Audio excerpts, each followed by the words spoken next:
Bismillahirrahmanirrahim. Assalamualaikum warahmatullahi wabarakatuh.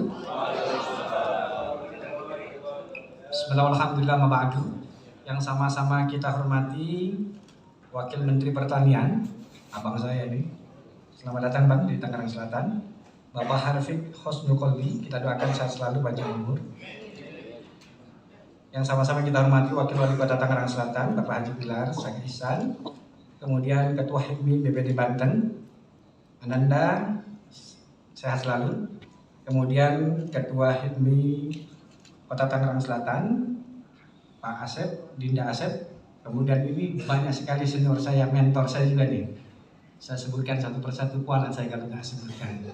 Ada Pak abang saya, Bang Heri Sumardi, kemudian Pak Fauzi Serega, Pak Hartono, Pak Muten, Kang Atul, kemudian juga ada Bang Suryadi, kemudian hadir di sini Ketua KONI Kota Tangerang Selatan beserta jajarannya, kemudian banyak sekali ada Ketua PWI juga saya lihat di sana, Bung Eko, kemudian Bang Black, Pak Eng, teman-teman HIPMI dari kabupaten kota di Provinsi Banten.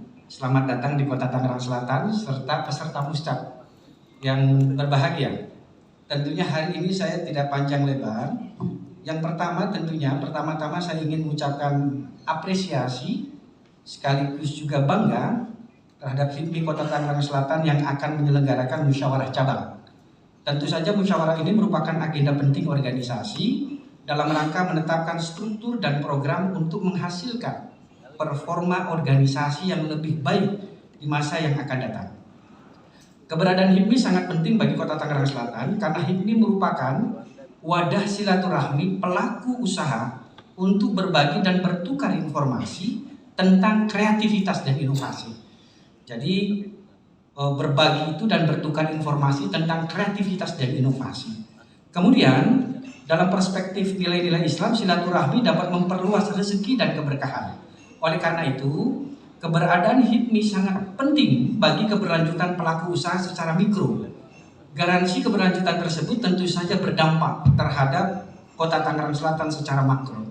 Hadirin yang berbahagia, Kota Tangerang Selatan menghadapi tantangan ekonomi dan pembangunan yang cukup berat dalam kurun waktu 3 tahun terakhir.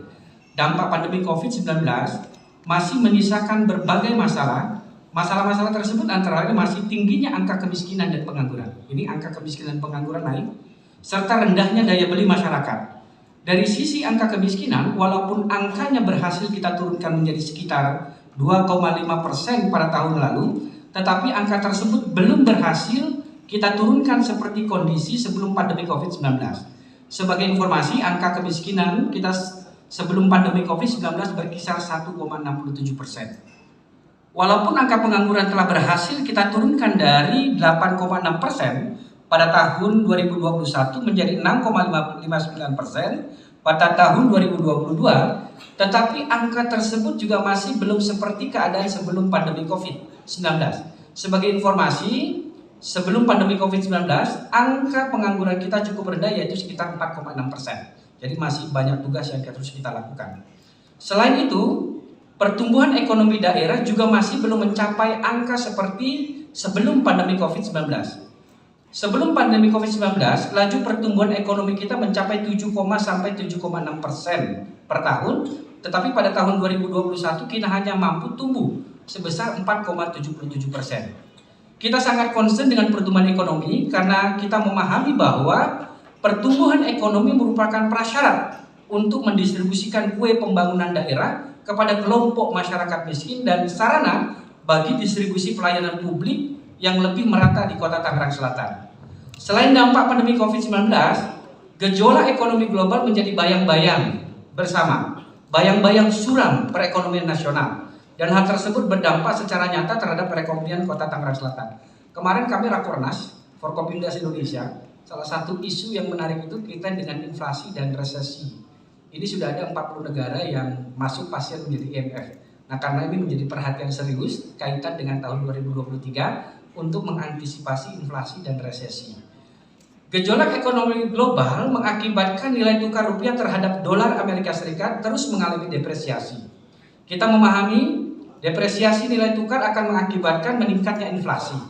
Kita mencatat rata-rata laju inflasi Kota Tangerang Selatan dari Januari hingga September tahun 2022 mencapai 4,79% dan laju inflasi tertinggi terjadi pada bulan September tahun lalu yang mencapai 6,72%. Inflasi yang tidak terkendali menjadi resiko ekonomi bagi Kota Tangerang Selatan karena kelompok masyarakat berpenghasilan rendah dan miskin akan menjadi kelompok yang paling berdampak dari inflasi tersebut.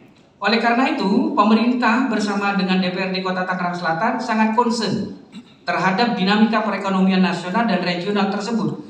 Konsentrasi tersebut sangat diperlukan karena berkaitan erat dengan tingkat pendapatan ekonomi masyarakat.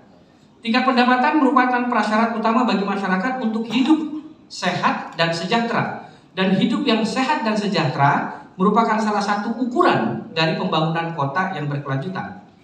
Melihat berbagai tantangan tersebut, kontribusi pemikiran dari setiap pemangku kepentingan pembangunan di Kota Tangerang Selatan menjadi suatu hal yang sangat penting. Dalam perspektif pembangunan pentahelik, peran masyarakat, komunitas, atau asosiasi dan pelaku usaha sangat penting bagi pembangunan daerah. Dalam perspektif pembangunan tersebut, peran pemerintah hanya fasilitator yang memiliki peran alokasi, distribusi, dan stabilisasi. Pemerintah berfungsi menyediakan ekosistem yang positif untuk setiap kelompok tersebut berperan lebih nyata.